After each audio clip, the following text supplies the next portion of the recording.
Hi, welcome to my YouTube channel. My name is Hayley Colleen. Today I want to talk all about how to cope when your partner isn't allowed in the hospital with you before or after the birth during the current pandemic. I found this really difficult to get my head around, especially when people can go to the pub and get drunk, or they can go to Alton Towers, but your partner can't come with you for the early stages of labour or pre-op if you're having a cesarean. I just find it insane, but this is what we're having to deal with at the moment. So when you are in a situation where you feel like you're completely out of control, you need to find ways which you can regain that control, and that's what helped for me. So I gave birth in the middle of the pandemic, the first wave, at the peak of the virus, when all of the strictest rules were in place. So it was really difficult time for me. So I hope these tips help you, and let me know if you're giving birth this year in the comments, because I'm really excited for you, and honestly you will do amazing. Women are amazing, and no matter what's thrown at you, you will make it through with you and your little baby. So my first tip is to remember that you are amazing, okay? I was so scared of going into this hospital on my own and doing what I had to do on my own that the fear almost crippled me.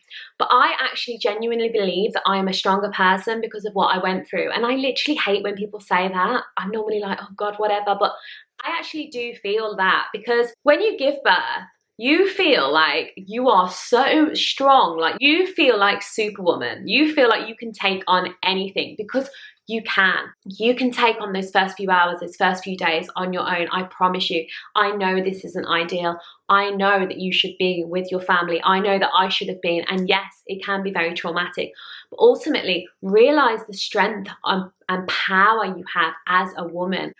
You are amazing. You've not only spent 9 months creating a human being, you've also birthed the baby and spent some time on your own in a hospital in the middle of a world pandemic. You are a badass.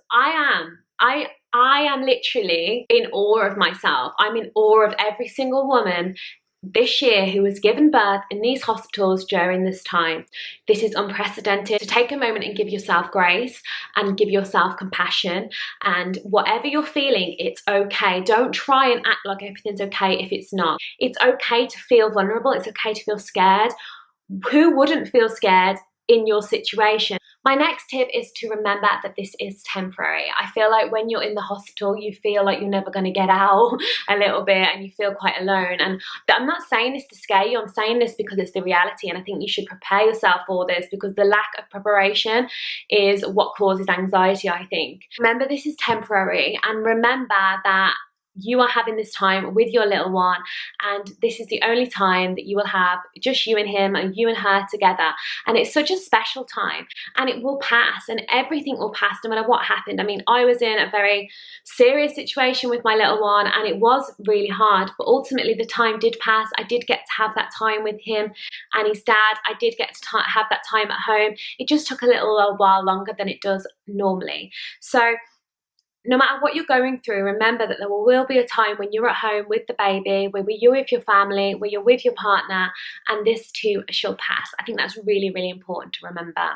And on that note, remember that you are not alone. I think you can feel like you're going to be on your own, especially before the birth, especially if you're a new mom. You kind of know that the baby's going to come out, but actually conceptualizing that this is going to happen and this is going to be a human with you can be a bit strange, really, because you've never been through that before. So once that baby's there, you don't feel lonely, because you have your child, you have your daughter, you have your son with you, and you have that special bonding time. Ideally, your husband, your boyfriend, your partner, whoever would be with you during these moments. But when something's out of your control, you kind of have to make the most of it. So try and flip the way you're thinking about it, and think, this is the only time in my life that I will get this first few hours, first few days with my tiny baby on my own, and cherish those moments, and think how lucky you are to have given birth. Think how lucky you are to be healthy. Think how lucky you are to have a healthy baby, and take those moments, have those baby snuggles, get to know the baby, get to know his smells. You know, he can get to know you, or she can get to know you, and have it as a special time for you both. Have it as a special bonding time. And remember, you are not on your own. You are with your beautiful baby. Remember that the hospital may seem scary, but there are people there that want to help you, that you are in the best hands. And yeah, just remember you're not alone, and it's temporary. My next tip is to remember you are in the best place. The baby is in the best place at the moment.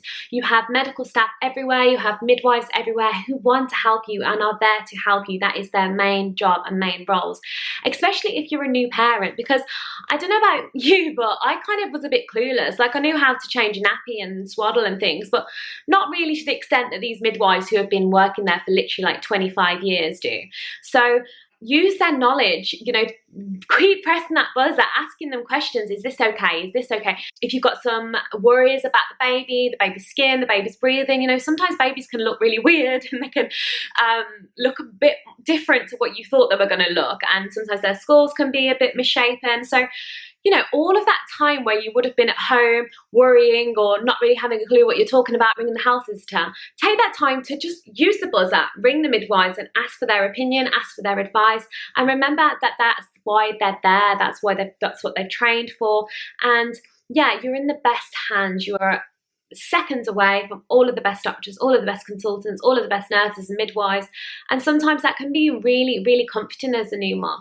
I know some moms who have kind of just like left the hospital a few hours after they've given birth and kind of not wanted to go, because you are under that cocoon, that umbrella of help. Not only that, they cook all the meals for you. They, you know, make you tea, make you coffee, make you dessert, and take care of you, change the bed for you. And if you've got kids at home, yes, it's hard being away from your children, obviously, but you will not get this time again to just rest with you and your little one, your new baby. As soon as you get home, you'll probably have a toddler hanging off your neck and chaos. Use the moments of stillness, use the moments of peace, use the help and enjoy and really take advantage of the help that's there and the food that's there. You know, hospital food's the best, but whatever, someone else is making it for you. And yeah, most of the time you're just in your bed resting and doing that essential recovery work after labour or after your cesarean. And just on that note, please use the buzzer. I remember one of the best pieces of advice that I got from quite a lot of moms was, don't be afraid to use the buzzer. So when you're in the hospital on the bed, you have like this little buzzer thing which you can press if you need help at all from the midwives, etc. And I know a lot of moms say that they didn't want to keep pressing the buzzer because they didn't want to burden the midwives and they knew they were really busy. I just think that's like, yes, I know they're busy, but you are a new mom. You're in a vulnerable state. You've got a new little baby. Let's be honest, most of us have no clue what we're doing when we're a new mom. And if we're a second mom, still, we need second, third, fourth mom.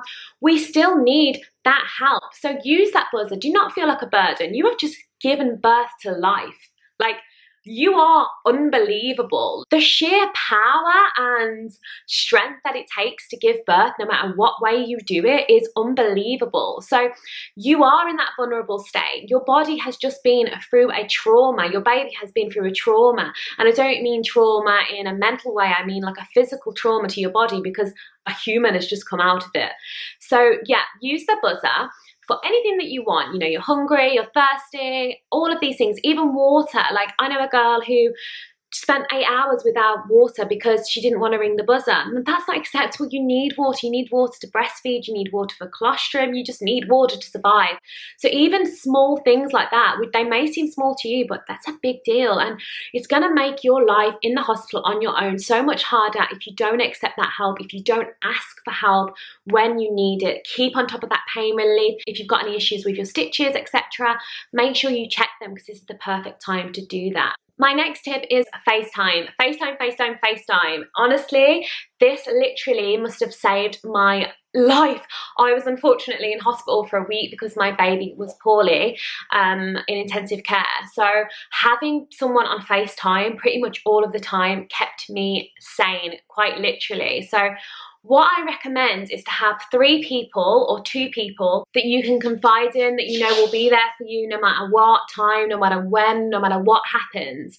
Because I found that really, really key. So I had my mom, my sister and my partner, the baby's dad, on kind of speed dial all of the time in the background. And I found this stopped me from being so lonely or feeling alone or feeling really isolated, because I think when you're in that hospital, you can feel like you're the only person in the world. So making making sure you're in contact with people pretty consistently can really, really help. And not only that, they can just give you some tips, they can make you feel more comfortable. My sister had already had a baby, and obviously my mom has as well, so they can give you advice if the midwives are busy or whatever. And the dad can obviously get to know the baby. Unfortunately, it is digitally, but can also have, you know, some time with the baby, see the baby, and the baby can hear the father's voice. I found that really, really good.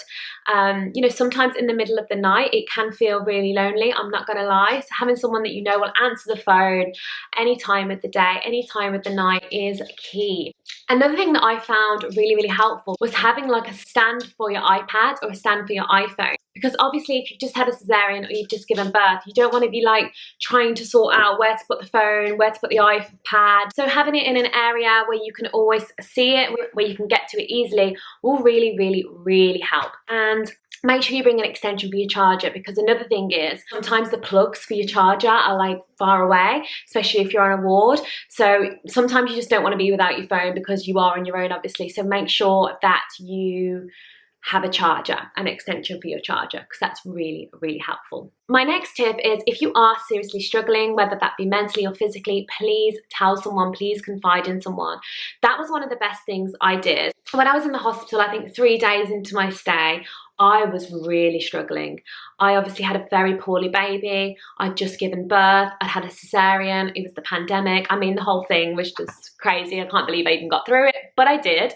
And you will too. I had a midwife come in and I just said to her, I'm not coping. Like, I physically can't cope at the moment.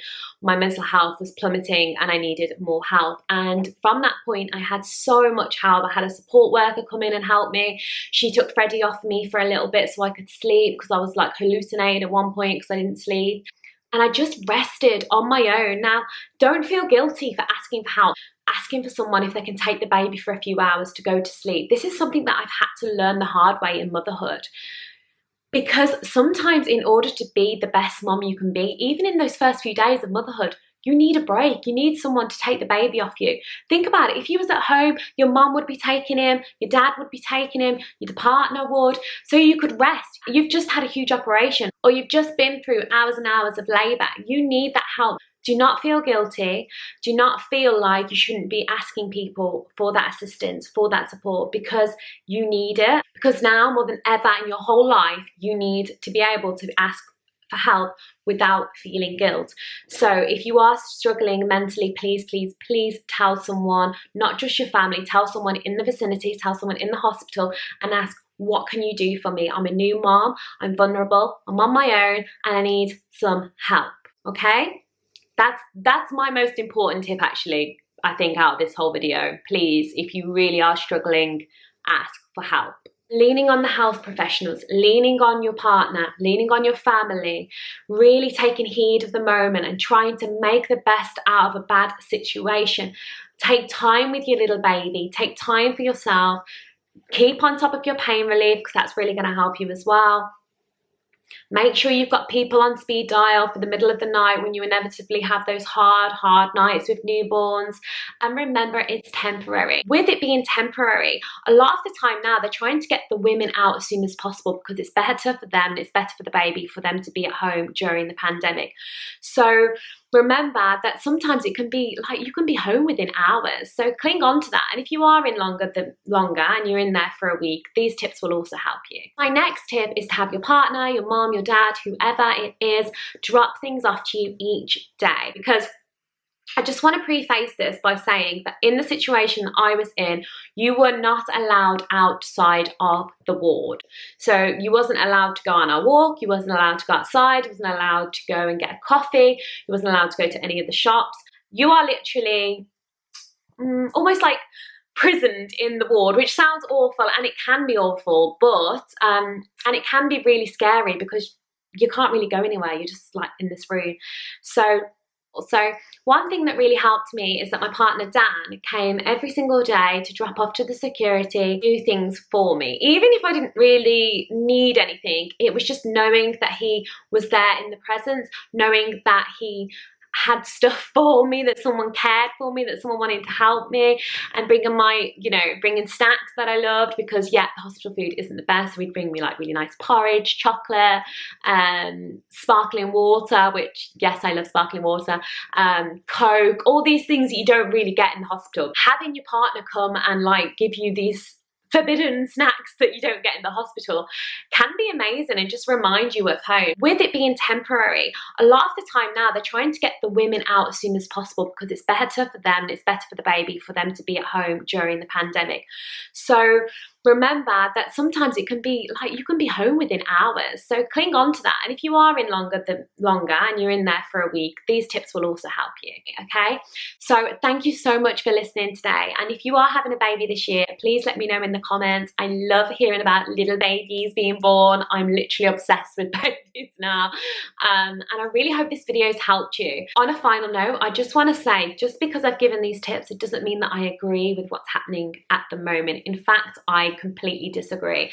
I was on the phone to the CEO at the hospital I gave birth at 3 weeks before my due date. I was tweeting God knows who. I was tweeting the media. I was going to go on Good Morning Britain. I have signed God knows how many petitions because I fundamentally disagree with it. I also contacted Birthright UK, which are a charity for women, and they gave me some legal advice, which I then forwarded on to some very senior people at the hospital, saying how much I do not believe in their current policies.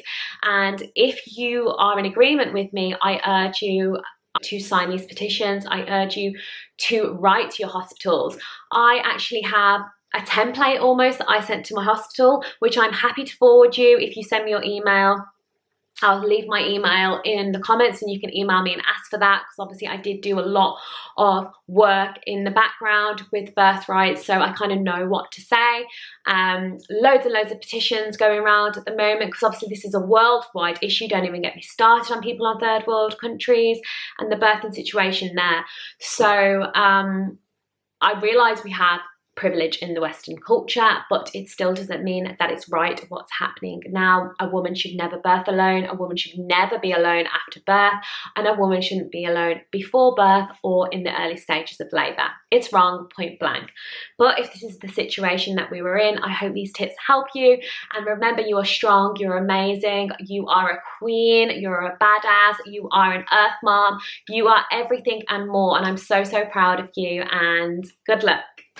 Thank you so much for listening today, guys. I hope you enjoyed this video. If you like these videos, please like and subscribe and hit the button below.